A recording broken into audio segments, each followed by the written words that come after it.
Smartphone ছাড়া এখন তো আমরা একটা দিনও ভাবতে পারি না, তাই না? কিন্তু এই যে ডিভাইসটা, এটার ভবিষ্যৎ কি?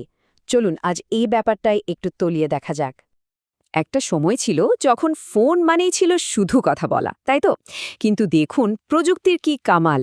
এই ছোট্ট একটা যন্ত্রের ধারণাটা এখন একদম আমূল পাল্টে গেছে। একবার ভাবুন তো, আমাদের পকেটে যে ছোট যন্ত্রটা থাকে সেটা এখন কি না করে। আমাদের ক্যামেরা ওটাই, ক্যালেন্ডার, ম্যাপ সেটাও ওটাই। আরে আমাদের ব্যাংক, টেলিভিশন সবই তো এখন এই এক ডিভাইসে। সত্যি বলতে কি, গত ৩ দশকে মানুষের পার্সোনাল টেকনোলজির অভিজ্ঞতাকে আর কোনো কিছুই এর মতো করে বদলে দিতে পারেনি। কিন্তু প্রশ্ন হলো, স্মার্টফোনের এই যে রাজত্ব, এটা কি সারা জীবন চলবে? টেক দুনিয়ায় কিন্তু এখন এই নিয়েই শুরু হয়েছে বিরাট এক আলোচনা। আর প্রশ্নটা কিন্তু বেশ সিরিয়াস, কারণ টেক ওয়ার্ল্ডের সবচেয়ে বড় বড় মাথাদের কেউ কেউ মনে করছেন যে স্মার্টফোনের জামানা বোধহয় শেষের দিকে। আর এই ধারণাটা নিয়েই আজকে আমাদের পুরো আলোচনাটা। দেখুন, এই বিতর্কের একদিকে আছেন কারা? Elon Musk, Bill Gates, Mark জাকারবার্গের মতো টাইটানরা। তাদের কথা হলো ফিউচারের টেকনোলজি আর এই ফোনের স্ক্রিনের মধ্যে আটকে থাকবে না। আর অন্যদিকে আছেন অ্যাপলের সিইও টিম কুক। তার বিশ্বাসটা আবার ঠিক উল্টো। তিনি বলছেন স্মার্টফোন কোথাও যাচ্ছে না, বরং এটা আরও পাওয়ারফুল হয়ে আমাদের জীবনের সাথে আরও আষ্টেপৃষ্ঠে জড়িয়ে যাবে। তো মাস্ক, গেটস বা জাকারবার্গের মতো লোক কেন এমনটা ভাবছেন? এর কারণটা বুঝতে হলে আমাদের একটু ইতিহাসের দিকে ফিরে তাকাতে হবে। ভাবা যায় ৩০ বছরেরও বেশি সময় টেকনোলজির ইতিহাসে একটা প্ল্যাটফর্মের এত লম্বা সময় ধরে রাজত্ব করাটা কিন্তু খুবই বিরল একটা ব্যাপার। শুরুটা হয়েছিল সেই ১৯৯০-এর দশকে আইবিএম সাইমন বলে একটা ফোন দিয়ে। ওটাকে বলা হয় প্রথম স্মার্টফোন।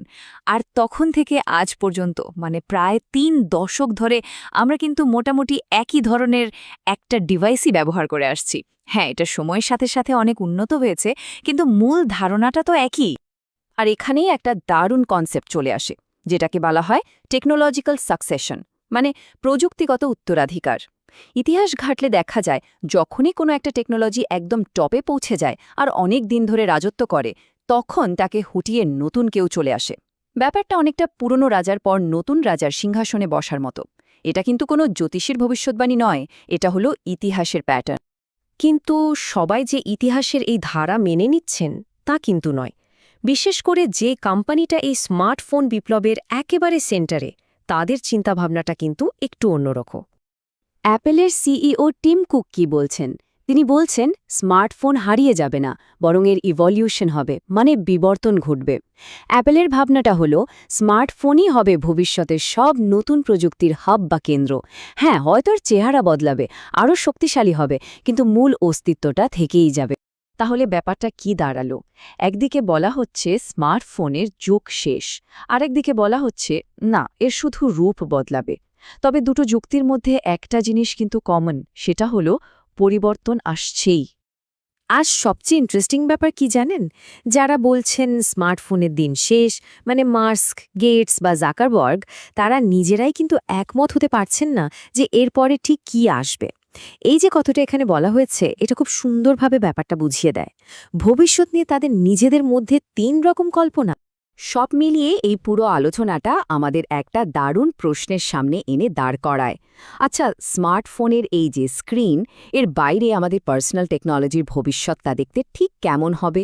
এর উত্তরটা তো সময়ই দেবে। আর সেই রোমাঞ্চকর যাত্রার সাক্ষী থাকব আমরা সবাই।